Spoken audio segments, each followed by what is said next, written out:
Hello friends, welcome to my YouTube channel science study centre. तो friends, class 10th का Bihar board द्वारा जारी किया गया 2023 का ऑफिशियल मॉडल पेपर लेकर के आया हूं, जो कि मैथमेटिक्स का है। तो फ्रेंड्स, इस वीडियो में इस मॉडल पेपर के मैं 30 ऑब्जेक्टिव क्वेश्चन को डिस्कस करने वाला हूं और इससे आगे भी मैं वीडियो लेकर के आऊँगा। तो अगर आप मेरे चैनल पर नए हैं तो चैनल को सब्सक्राइब कर ले और बेल आइकन को दबा डालें, ताकि वीडियो की जितनी भी नोटिफिकेशन हो सबसे पहले आप तक पहुंच सके। और मैं इसके बाद 30 के अलावा इसके आगे का जो प्रश्न होगा, यानी कि 100 प्रश्न है, 100 प्रश्न तो मैं इस एक ही वीडियो में कवर नहीं कर सकता हूं, इसलिए 30 ही प्रश्नों को कवर करूंगा ताकि वीडियो लंबी ना हो जाए। तो चलिए वीडियो स्टार्ट करते हैं। वीडियो का पहला नंबर सवाल क्या है मेरा कि P बाई क्यू, जहाँ P कॉमा क्यू पूर्णांक है, Q not is equal to 0 के रूप में 0.41 रेकरिंग को लिखा जा सकता है। क्वेश्चन कहता है 0.41 रेकरिंग को आप क्या लिख सकते हैं। ऑप्शन आपका दे रखा है 41/100, ऑप्शन बी है 41/90, ऑप्शन सी है 41/99 और ऑप्शन डी है 41/9। तो जैसा कि आपको मालूम होगा, जब हम रेकरिंग को हटाते हैं तो जितना पर रेकरिंग रहता है उतना 9 मैं नीचे लिखता हूँ, है ना। तो इसका फाइनल आंसर क्या आ जाएगा? ऑप्शन सी, यानी 41/9। अगला क्वेश्चन देखते हैं। अगला क्वेश्चन क्या कहता है। बहुत ही आसान सब क्वेश्चन सब है और यहाँ से प्रश्न आपको डायरेक्ट या इनडायरेक्ट ज़रूर देखने को मिल जाएंगे बोर्ड एग्जाम 2023 में। दूसरा नंबर सवाल कहता है कि निम्नलिखित में कौन अपरिमेय संख्या है। पैटर्न सबका यही होगा प्रश्न का, तो इसलिए एक भी क्वेश्चन को स्किप ना करें, सभी क्वेश्चन को ध्यानपूर्वक देखें और अपने एग्ज़ाम को और बेहतर बनाने के लिए चैनल को सब्सक्राइब करें। तो सवाल क्या है कि निम्नलिखित में कौन अपरिमेय संख्या है। ऑप्शन ए है √9, ऑप्शन बी है √8, ऑप्शन सी है √16 और ऑप्शन डी है √25। बहुत ही आसान क्वेश्चन, बहुत ही आसान क्वेश्चन। जैसा कि आप लोग को मालूम होगा, जो वैल्यू रूट में रहता है वो क्या होता है? अपरिमेय होता है।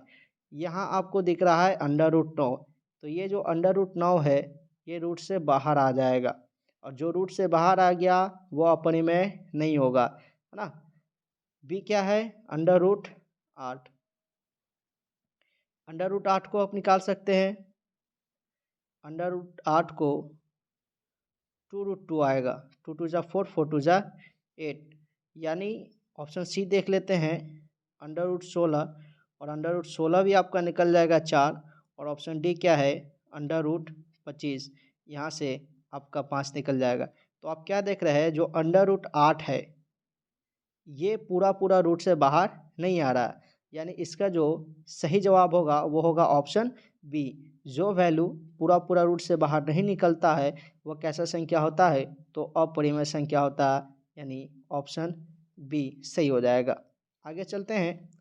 अगला सवाल क्या कहता है मेरा कि बहुपद 6x-21 का शून्यक है। यह भी बहुत ही आसान क्वेश्चन है।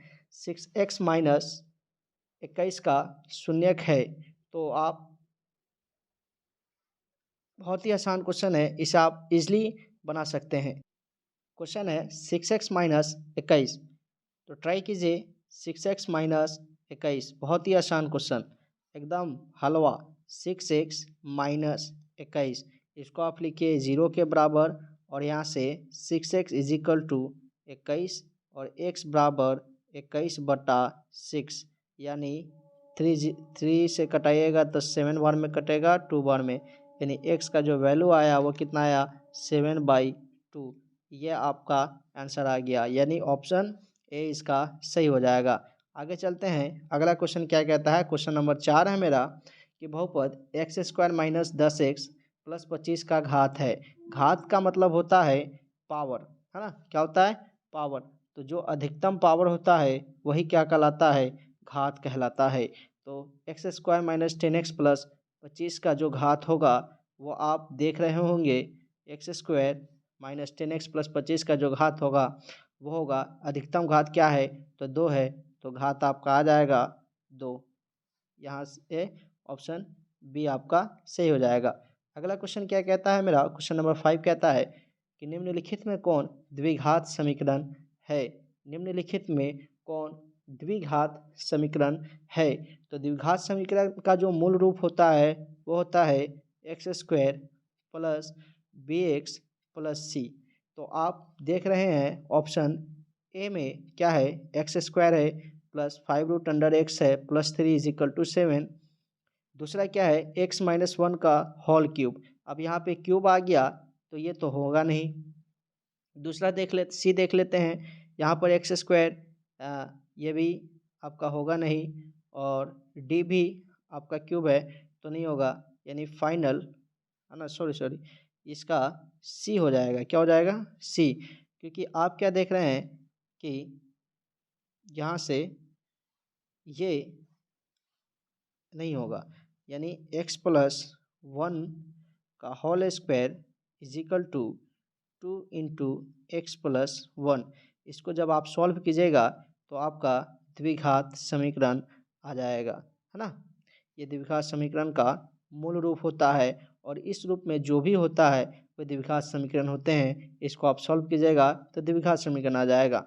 आगे चलते हैं, अगला क्वेश्चन क्या कहता है कि यदि m तथा n अभाज्य संख्याएं हैं तो m³ n² और m² n² का मसा होगा। यदि m तथा n अभाज्य संख्याएं हैं तो m³ n² और m² n² का मसा होगा। तो मसा क्या रूल कहता है कि जो कॉमन होता है वही क्या होता है, मसा होता है। तो क्वेश्चन है m³ n² और दूसरा क्या है m² n²। आप देख क्या रहे हैं कि इसमें भी m² n² है और इसमें से भी m² n² हम कॉमन निकाल सकते हैं, यानी इजीली आ जाएगा मसा बराबर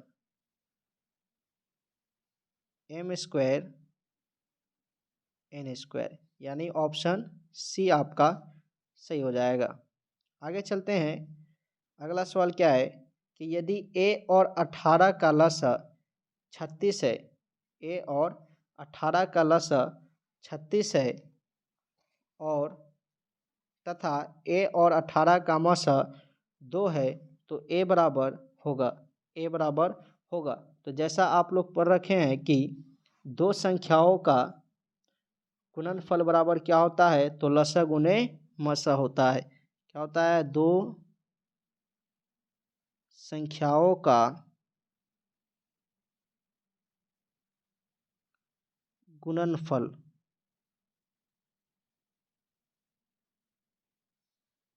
बराबर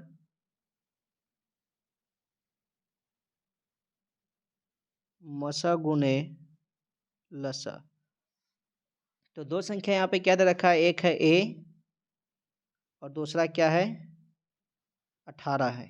एक है a, दूसरा है 18, यानी a गुने 18 बराबर में मसा क्या है, तो a और 18 का जो लसा है 36 है और a और 18 का मसा 2 है, यानी 2 × 36, 2 × 36, है ना। और यहाँ से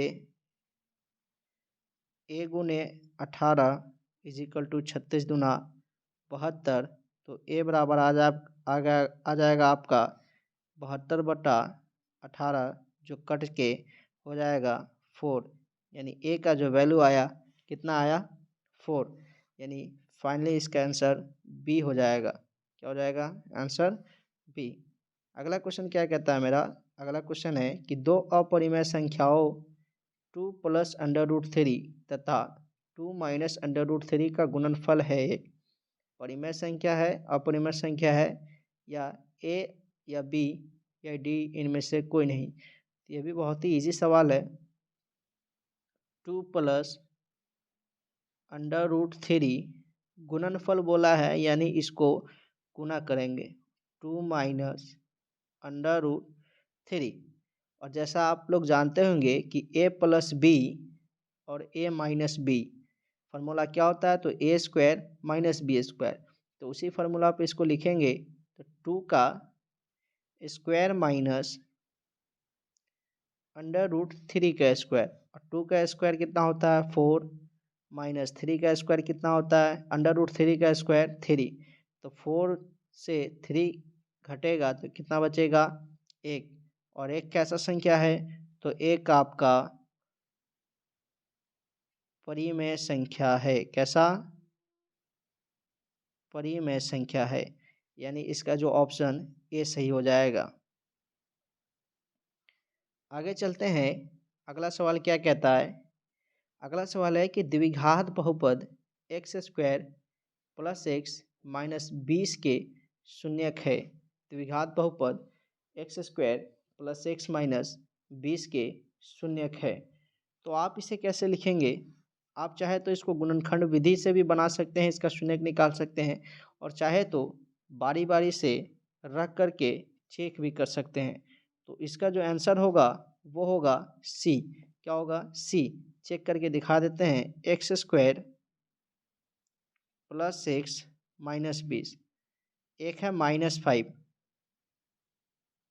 -5 का स्क्वायर प्लस -5 माइनस 20, -5 का स्क्वायर क्या होगा, तो 25 होगा, प्लस माइनस माइनस माइनस 20 तो 25 और माइनस 25 घट के कितना, 0, यानी -5 रखे तो क्या आ गया, 0 आ गया। उसी प्रकार आप 4 रख करके चेक कर सकते हैं। 4 रखेंगे तो क्या होगा, 4 का स्क्वायर +4 माइनस 20, 4 का स्क्वायर 16 प्लस 4 माइनस 20, 16 4 20 माइनस 20 घट के कितना, 0। तो शून्य वही होता है जो बहुपद को शून्य कर दे। तो यहाँ पे -5 और 4 हमने रखा तो बहुपद को क्या कर दिया, शून्य कर दिया। इसलिए इसका जो शून्यक होगा वो होगा -5 एंड 4, यानी ऑप्शन सी आपका सही हो जाएगा। आगे चलते हैं, अगला सवाल क्या कहता है। यदि किसी द्विघात बहुपद px 2x² plus 5x minus 12 के शून्यक अल्फा और बीटा हो तो अल्फा प्लस बीटा का वैल्यू क्या होगा। तो जैसा कि आपने फॉर्मूला पढ़ रखा है कि अल्फा प्लस बीटा, उसका क्या फॉर्मूला होता है, तो -b/a, है ना। और यहाँ से आप -b का वैल्यू क्या है, तो बहुपद आपका दे रखा है 2x² प्लस 5x माइनस 12। तो ये जो होता है b होता है और ये जो होता है c होता है, और यहाँ आपका वैल्यू क्या होता है, a होता है। तो b का वैल्यू क्या है, 5 है, यानी -5। a का वैल्यू क्या है, 2 है, यानी फाइनल आंसर क्या आ गया, -5/2, यानी ऑप्शन बी सही हो जाएगा। आगे चलते हैं, अगला सवाल क्या कहता है मेरा। यदि अल्फा बीटा बहुपद x² प्लस 4x प्लस 1 के शून्यक है तो 1/अल्फा प्लस 1/बीटा बराबर क्या होगा। और ये बहुत ही फेमस सवाल है, हो सकता है तो ये सवाल ज़रूर पूछे जाएंगे बोर्ड एग्ज़ाम में, इसलिए याद रखिए। मैं यहाँ से आपको एक फार्मूला दे देता हूँ, जब भी अगर ऐसा क्वेश्चन मिले 1/अल्फा 1/बीटा, तो इसका एक फार्मूला होता है 1/अल्फा 1/बीटा का एक फार्मूला क्या होता है, तो वो होता है -b/c, है ना। डायरेक्ट यहाँ से आप रखेंगे और 1/अल्फा प्लस 1/बीटा का वैल्यू निकल करके आ जाएगा। अब भाई बताइए -b का क्या होगा मान, तो -b का जो वैल्यू होगा वो होगा 4, और c का मान क्या है, तो c का मान है 1, यानी 1/अल्फा प्लस 1/बीटा का जो वैल्यू आया 4, यानी ऑप्शन बी आपका सही हो जाएगा। आगे चलते हैं, अगला सवाल क्या कहता है मेरा। यदि समीकरण kx² plus 6x plus 9k = 0 के मूलों का योग और गुणनफल समान हो तो k का मान होगा। क्या बोला है, मूलों का योग, यानी अल्फा प्लस बीटा और मूलों का गुणनफल, यानी अल्फा इंटू बीटा, ये दोनों क्या है, समान है यानी इक्वल है। और आपने फार्मूला पढ़ा है कि अल्फा प्लस बीटा का जो फार्मूला होता है वो होता है -b/a, और अल्फा इंटू बीटा का जो फार्मूला होता है वो होता है c/a। जैसा कि देख रहे हैं नीचे a, RHS की तरफ भी नीचे a, तो a से a कैंसिल हो गया, यानी -b किसके बराबर हो गया, c के। और यहाँ पे क्या दिया हुआ है, kx² + 6x - 9k, यानी b का जो वैल्यू है वो 6 है, तो b का वैल्यू क्या हो जाएगा, -6 बराबर c का क्या है, तो 9k, यानी 9 के बराबर क्या आ गया, -6। और यहाँ से आप k का वैल्यू निकालिएगा तो 9 को RHS के साइड भेजिएगा तो क्या होगा, -6/9, यानी इसको डिवाइड कीजिएगा तो 3 2 ज़ा 6 और 3 3 ज़ा 9, यानी -2/3। तो फाइनल यहाँ से k का जो वैल्यू आया वो आया -2/3। तो आपका जो सही जवाब हो जाएगा वो हो जाएगा ऑप्शन बी, यानी -2/3। आगे चलते हैं, अगला सवाल क्या कहता है मेरा, कि यदि x बराबर 1 दोनों समीकरणों x² + x + a = 0 और bx² + bx + 3 = 0 के मूल हो तो ab बराबर क्या होगा।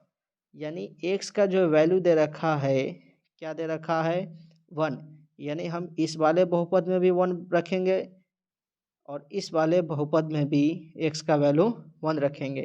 तो पहला बहुपद क्या है मेरा, पहला बहुपद है x² + x + a बराबर 0, तो 1 रखना है तो 1 का स्क्वायर +1 + a बराबर 0, तो 1 का स्क्वायर 1 और +1 यानी 2 + a बराबर 0, यानी a का जो यहाँ से वैल्यू आया वो आया -2, है ना।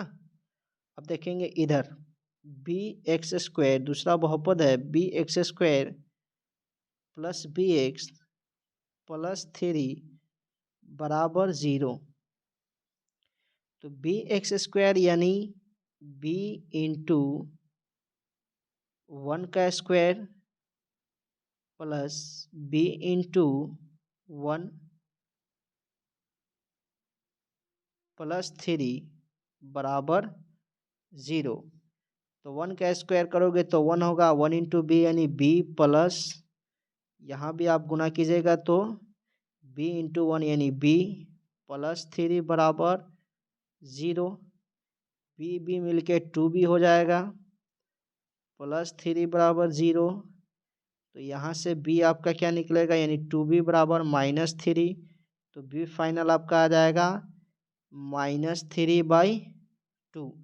और आपको क्या निकालना है, आपको निकालना है a इंटू बी, यानी a का जो वैल्यू निकला है और b का जो वैल्यू निकला है उसको क्या करना है, गुना करना है। तो a का वैल्यू -2 है और b का वैल्यू -3/2, 2 से 2 कैंसिल हो गया, फाइनल माइनस माइनस प्लस यानी 3 आपका आंसर आ जाएगा। तो ऑप्शन बी सही हो जाएगा, ऑप्शन बी। आगे चलते हैं, अगला सवाल क्या कहता है मेरा, कि 2 के पावर x + y = 2 के पावर x - y = 2 के पावर 3/z, तो y का मान बताना है। यानी आप इसमें क्या देख रहे हैं कि यहाँ पे जो तीनों दिख रहा है नीचे, यानी 2 2 2, यानी आधार तीनों का क्या है, समान है।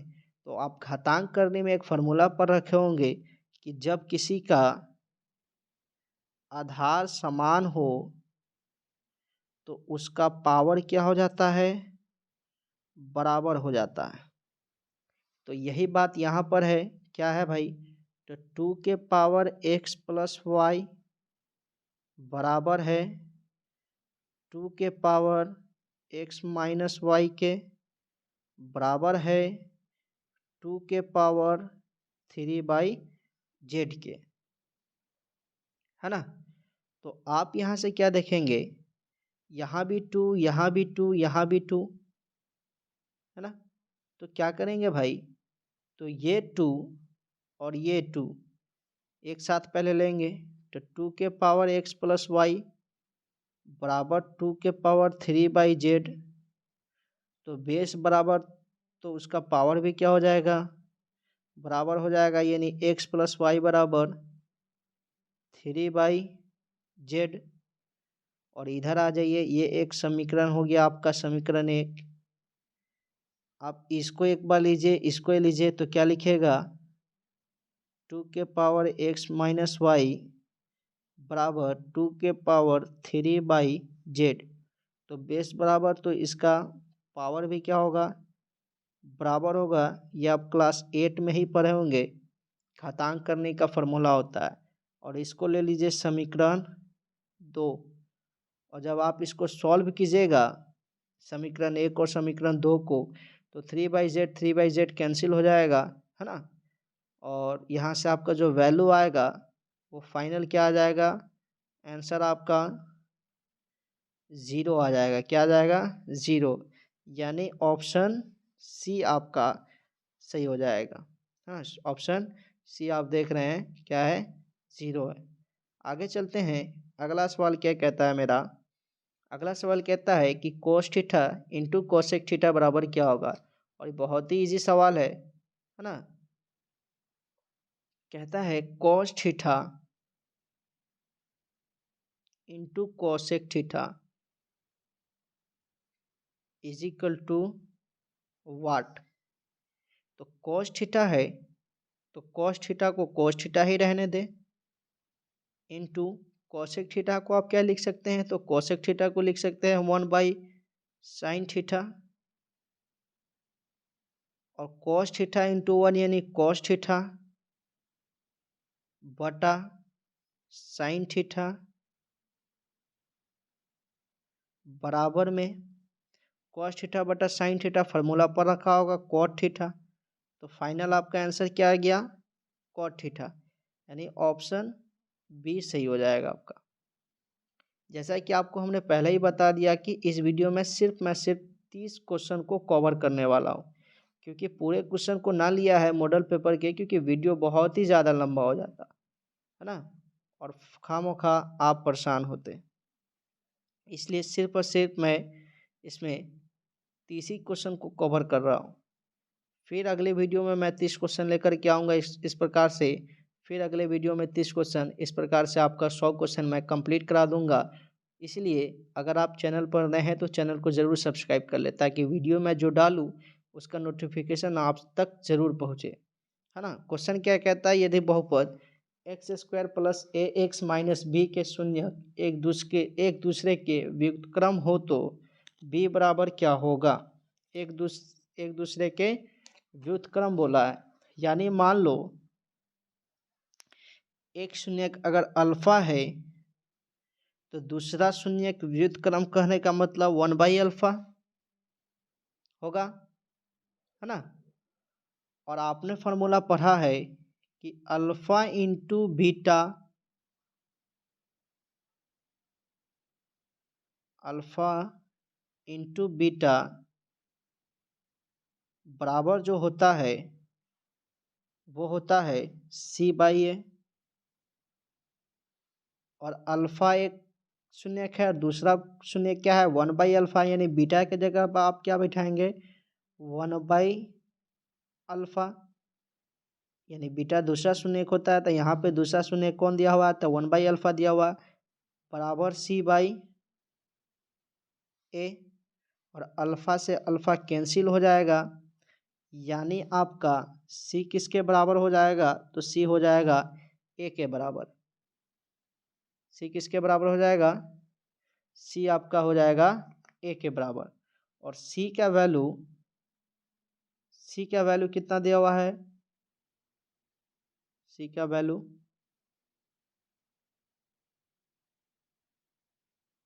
है ना, c किसके बराबर हो जाएगा, ए के। यहाँ पे सी का वैल्यू क्या दिया हुआ है, बी। क्या दिया हुआ है, बी। और मान किसका निकालना है, बी का निकालना है। और ए का वैल्यू 1, तो बी का जो वैल्यू आ गया वो कितना आ गया, 1 आ गया। यानी फाइनल आपका बी आपका सही जवाब हो जाएगा। सी का वैल्यू यहाँ पे दिया हुआ है, सी का value minus B, sorry minus B है ना। तो बी का जो वैल्यू होगा आपका वो होगा -1। क्या होगा, -1। बी का जो वैल्यू आएगा वो आएगा -1 या -1, यानी ऑप्शन सी है ना। ऑप्शन सी आपका सही हो जाएगा। अगले क्वेश्चन की तरफ चलते हैं। अगला क्वेश्चन क्या कहता है, यदि समीकरण ax² + bx + c बराबर 0 के मूल समान है तो प्रत्येक मूल का मान है। तो ये डायरेक्ट फॉर्मूला है, आपने पढ़ा होगा कि जब किसी समीकरण का मूल समान होता है तो उसके मूल का जो वैल्यू होता है वो होता है -b/2a। कितना होता है, -b/2a, यानी ऑप्शन बी सही हो जाएगा। अगला क्वेश्चन क्या कहता है मेरा, अगला क्वेश्चन है कि x + 2 × x - 2 = 5 के मूल निम्नलिखित में कौन है। x + 2 x - 2 = 5, तो आप बारी बारी से सबको रेख करके चेक कर सकते हैं।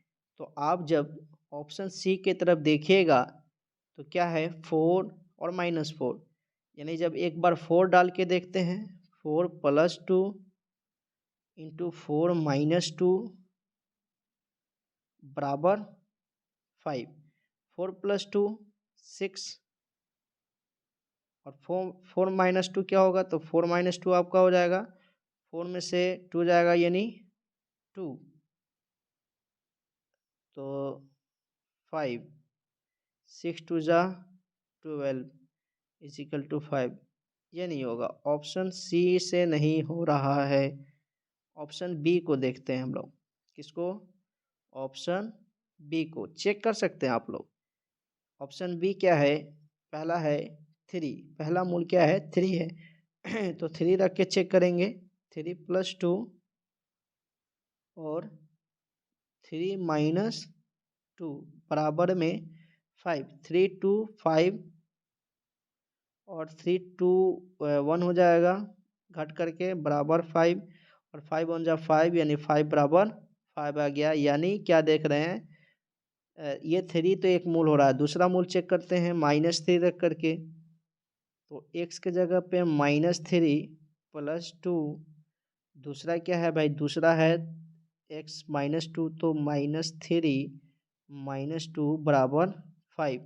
तो -3 + 2 क्या होगा, तो -1 होगा, और -3 - 2 क्या होगा, तो -5 होगा, बराबर में क्या होगा, 5। तो -1 - 5 यानी 5 बराबर 5। तो क्या देख रहे हैं, दोनों इक्वल आ रहा है, यानी 3 रखे तो भी 5 = 5, -3 रखे तो भी 5 = 5, यानी इसका जो मूल हो जाएगा वो हो जाएगा ऑप्शन बी, है ना।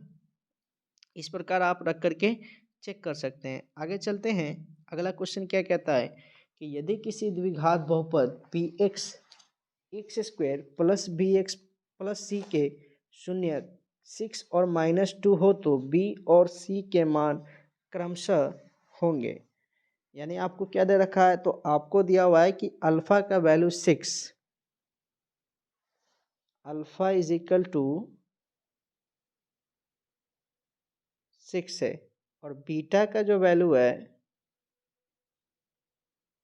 बीटा का जो वैल्यू है वो है -2, और आपसे पूछ रहा है बी और सी का value.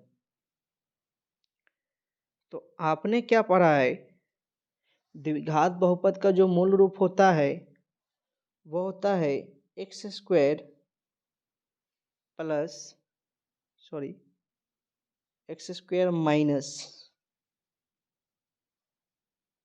s² minus alpha plus beta into x into x plus alpha into beta.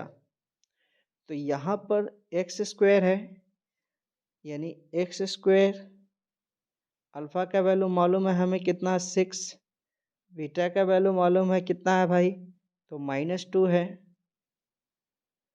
बाहर में x plus alpha into beta, और एक्स स्क्वायर 6 और -2 क्या होगा, तो 4, यानी 4x, और प्लस यहाँ पर भी आप वैल्यू बैठाइए,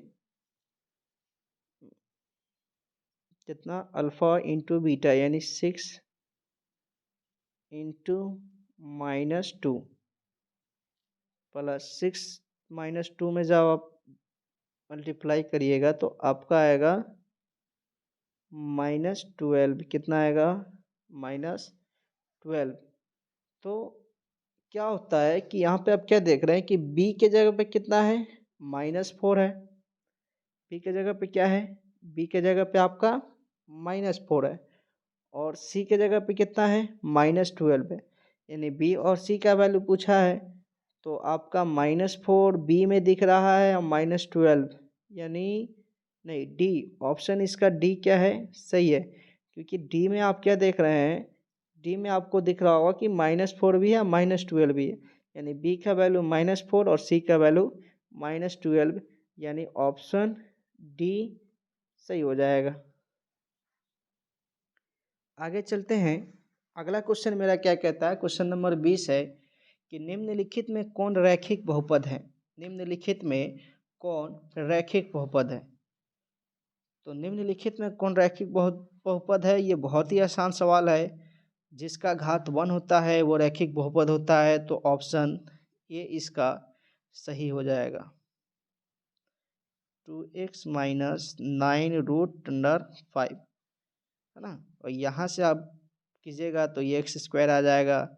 यहाँ पे जेड स्क्वायर दिख रहा है, यहाँ पे जेड स्क्वायर दिख रहा है, तो जो जिसका घात 1 वो रैखिक बहुपद, यानी ऑप्शन ए सही हो जाएगा।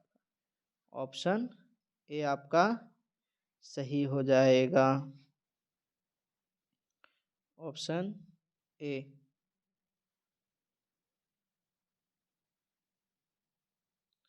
आगे चलते हैं। अगला क्वेश्चन क्या कहता है, सभी क्वेश्चन इंपॉर्टेंट है। यहाँ से आपको हो सकता है डायरेक्ट क्वेश्चन देखने को मिल जाए, नहीं तो पैटर्न क्वेश्चन का यही होगा।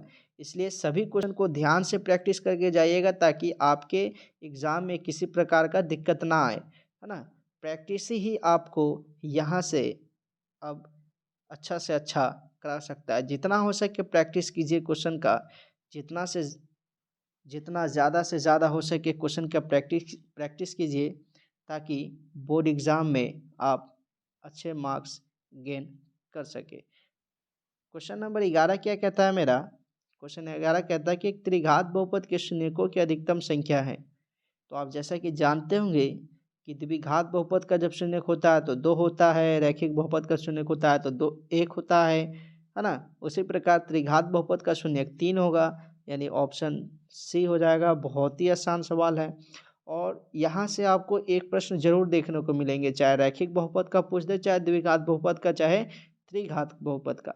रैखिक मतलब 1, द्विघात मतलब 2, त्रिघात मतलब 3, है ना। जय घात उतना शून्यक। आगे चलते हैं। अगला क्वेश्चन क्या कहता है कि बहुपद m³ - 3m² - m+3 के शून्यकों का योग है। तो यहाँ पे आप क्या देख रहे हैं कि ये बहुपद जो आपको दिख रहा है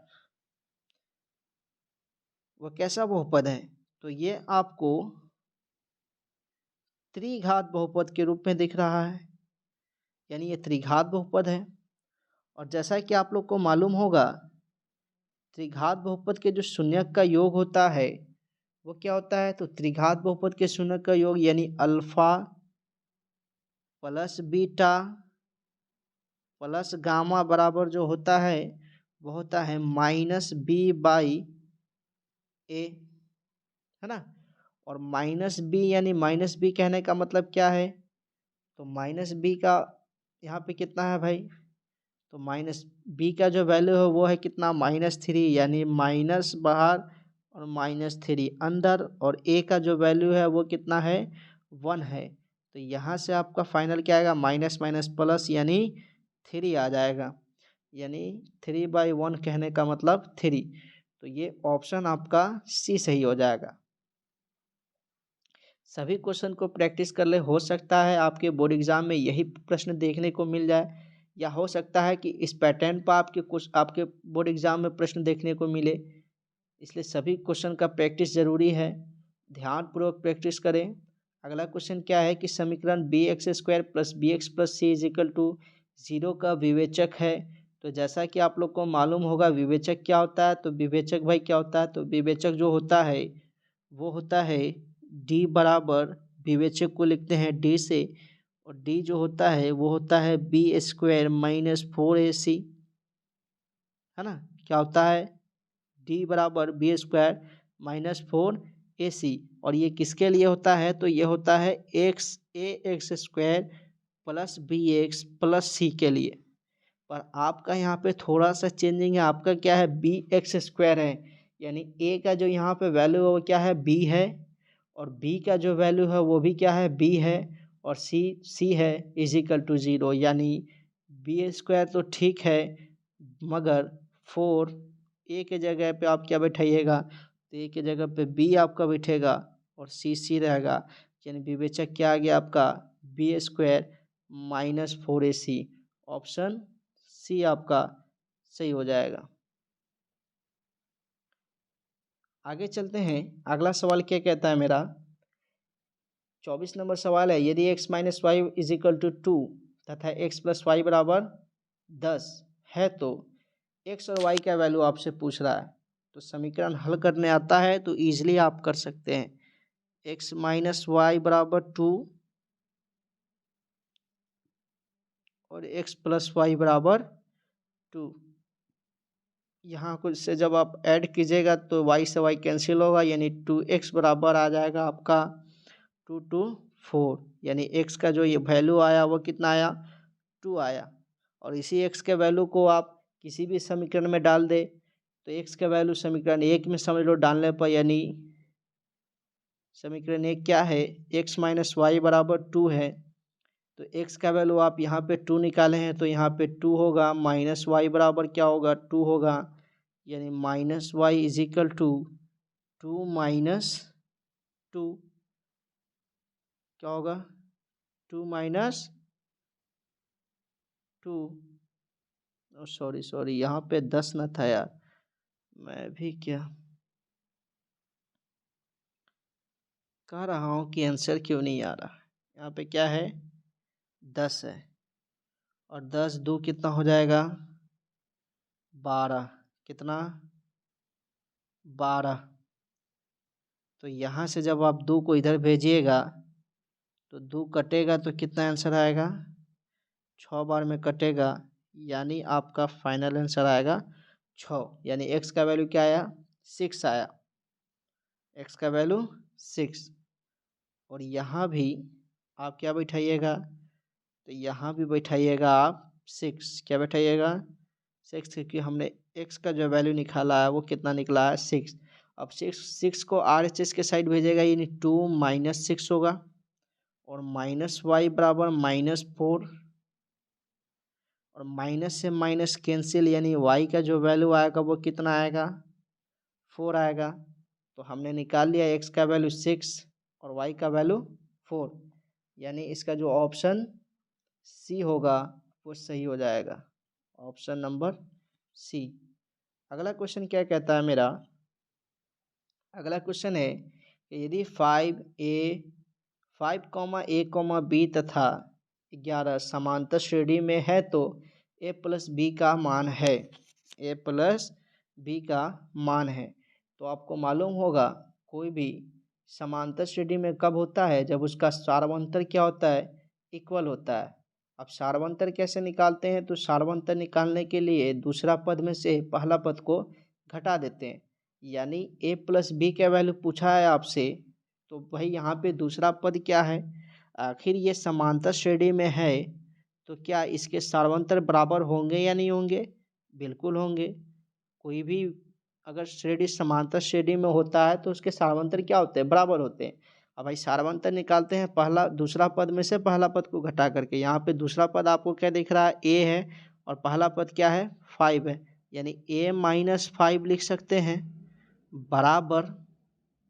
अब हमको जो चाहिए सारवंतर उसी को लेंगे, तो यहाँ पे हम क्या करेंगे, 1 2 3 चौथा पद में से तीसरा पद को घटाएंगे, 11 माइनस बी, क्योंकि हमको निकालना है ए प्लस बी। और आप जब बी माइनस ए कीजिएगा तो उसका कोई वैल्यू ही नहीं रहेगा, मतलब कि वो हमारे लायक है ही नहीं, इसलिए हम अपने हिसाब से कर रहे हैं, है ना। तो a-5 बराबर 11 माइनस बी। तो यहाँ से क्या होगा, a माइनस बी को इधर लाइएगा तो a प्लस बी, और -5 को उधर ले जाइएगा तो 11 प्लस 5, यानी a प्लस बी का जो वैल्यू आएगा वो आएगा 16। कितना आएगा, 16। अब a प्लस बी का ही वैल्यू निकालना था, तो a प्लस बी का वैल्यू क्या आ गया, 16 आ गया, यानी ऑप्शन डी आपका सही हो जाएगा, ऑप्शन नंबर डी। अगला क्वेश्चन क्या कहता है मेरा, अगला क्वेश्चन है कि 26 नंबर, समांतर श्रेणी 1/p, 1 minus P upon P, 1 minus 2p upon P dash dash का सारवंतर होगा। तो अभी हमने जैसा कि आपको बताया कि सारवंतर कैसे निकालते हैं भाई, तो सारवंतर निकालने के लिए क्या करते हैं, दूसरा पद में से पहला पद को घटा देते हैं। तो दूसरा पद यहाँ पे कितना है, दूसरा पद है 1 माइनस पी बटा में पी, और पहला पद क्या है, 1/p है, तो -1/p करेंगे। आप इसका जब आप इसको सॉल्व कीजिएगा तो पी आपका लसा होगा, तो ये आएगा 1 माइनस पी और -1, और -1 प्लस 1 ये आपका कैंसिल हो जाएगा, यानी -p/p, और ये कट के टोटल कितना हो जाएगा, ये हो जाएगा -1। तो ये यानी ऑप्शन नंबर सी आपका सही हो जाएगा। बहुत ही आसान प्रश्न सब है, और यही सब प्रश्न आपके बोर्ड एग्जाम में आएंगे, है ना। इसलिए रट्टा मार लीजिए सब प्रश्नों का। पैटर्न हो सकता है यही हो सकता है डायरेक्ट क्वेश्चन यही हो सके जितना से ज़्यादा हो सके क्वेश्चन का प्रैक्टिस कीजिए, ताकि अब जो आपके पास समय बचा है वो प्रैक्टिस के लिए ही समय बचा है। अब आप किसी भी प्रकार का टॉपिक क्लियर नहीं कर सकते हैं, इसीलिए मैं बहुत सारे ऑब्जेक्टिव क्वेश्चन लेकर के आने वाला हूँ इस चैनल पर। अगर आप मेरे चैनल पर नए हैं तो चैनल को सब्सक्राइब कर ले और बेल आइकन को दबा डालें, ताकि वीडियो की जितनी भी नोटिफिकेशन हो सबसे पहले आप तक पहुँच सके। अगला क्वेश्चन क्या कहता है, 27 नंबर कि AP 10 7,4 डैश डैश का 30वां पद।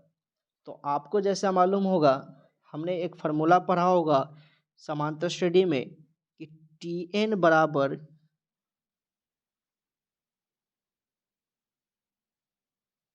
a प्लस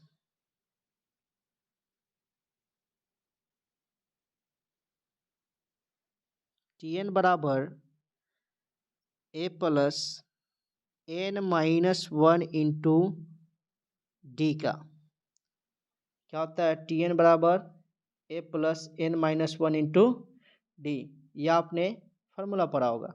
तो यहाँ पे कौन सा पद पूछा है, 30वां पद पूछा है, यानी T30 बराबर ए क्या है, पहला पद क्या है, तो ए का वैल्यू है आपका 10 प्लस एन क्या है, तो एन है 30 -1, डी कितना है, तो डी होता है सारवंतर, यानी दूसरा पद से पहला पद को घटा दो तो 7 में से 10 जाएगा, यानी -3 बचेगा। कितना बचेगा, -3।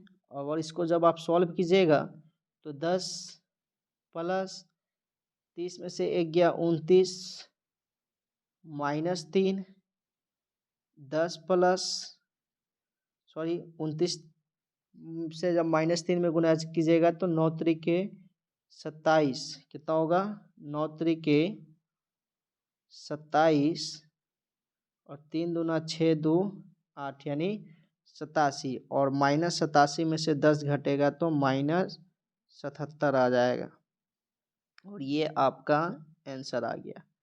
तो ऑप्शन नंबर सी सही हो जाएगा, ऑप्शन सी। अगला क्वेश्चन क्या है मेरा, क्वेश्चन नंबर 28 है कि समांतर श्रेणी 5,8,11 डैश डैश का कौन सा पद 383 है। तो आपको n का वैल्यू निकालना है, फार्मूला वही रहेगा। फार्मूला क्या होता है, अभी हमने लिखा है Tn बराबर a प्लस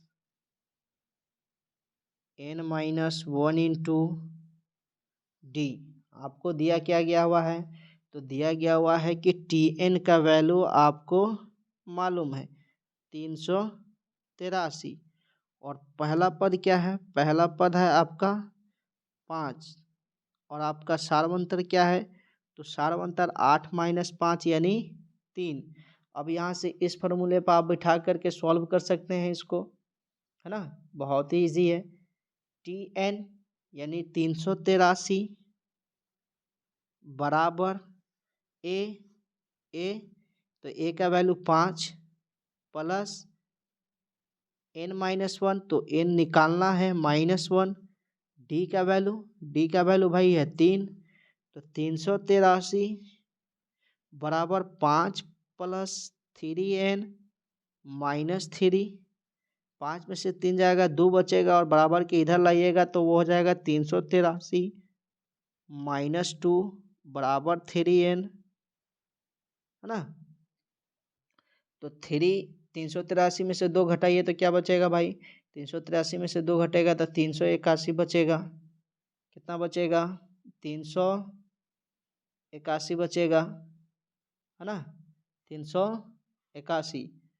और बराबर में क्या होगा, तो बराबर में आपका होगा 3n, यानी n का वैल्यू आ जाएगा 381/3, और ये कट जाएगा 127 बार में। कितना बार में, 3 7 21, और 12 3 36 2 38, यानी ऑप्शन डी आपका सही हो जाएगा। n हमने निकाल लिया 127।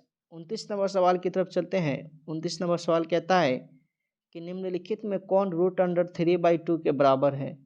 तो ये आपका ट्रिगोनोमेट्री का सवाल है, और डायरेक्ट आप फार्मूला पढ़े होंगे मान सारणी में कि साइन 60 का जो वैल्यू होता है वो होता है √3/2, यानी ऑप्शन बी इसका सही हो जाएगा। और मैं एक बात बता दूं, ये जो वीडियो है इसका मैं PDF डिस्क्रिप्शन के लिंक में डाल दूंगा, वहां से आप जा कर के डाउनलोड कर लीजिएगा। नोट करने की ज़रूरत नहीं है, डाउनलोड करके प्रैक्टिस कर लीजिएगा ज़रूर। अगला क्वेश्चन क्या है, अगला क्वेश्चन कहता है मेरा, लास्ट नंबर सवाल है, यदि tan थीटा बराबर 1 तो थीटा का मान क्या होगा। tan थीटा बराबर 1 तो थीटा का मान क्या होगा। और आपने भी पढ़ा होगा कि अगर tan थीटा 1 के बराबर है, यानी थीटा का जो वैल्यू है वो कितना है, 45 डिग्री। कितना, 45 डिग्री, यानी ऑप्शन सी आपका सही हो जाएगा। तो ये थे 30 प्रश्न जो आपके मॉडल पेपर के थे, ऑफिशियल मॉडल पेपर के। यहाँ से आपको 2023 बोर्ड एग्ज़ाम में हो सकता है डायरेक्ट या इनडायरेक्ट इस पर क्वेश्चन आपको देखने को मिल जाए। और इससे आगे मैं अगले वीडियो में और क्वेश्चन के साथ आऊँगा। तो अगर वीडियो अच्छी लगी हो तो वीडियो को लाइक करें और दबा के शेयर करें, और अपने दोस्तों को भी शेयर करें, हर ग्रुप में शेयर करें, ताकि आपके एक लाइक और एक शेयर से हमें बहुत ज़्यादा मोटिवेशन मिलता है।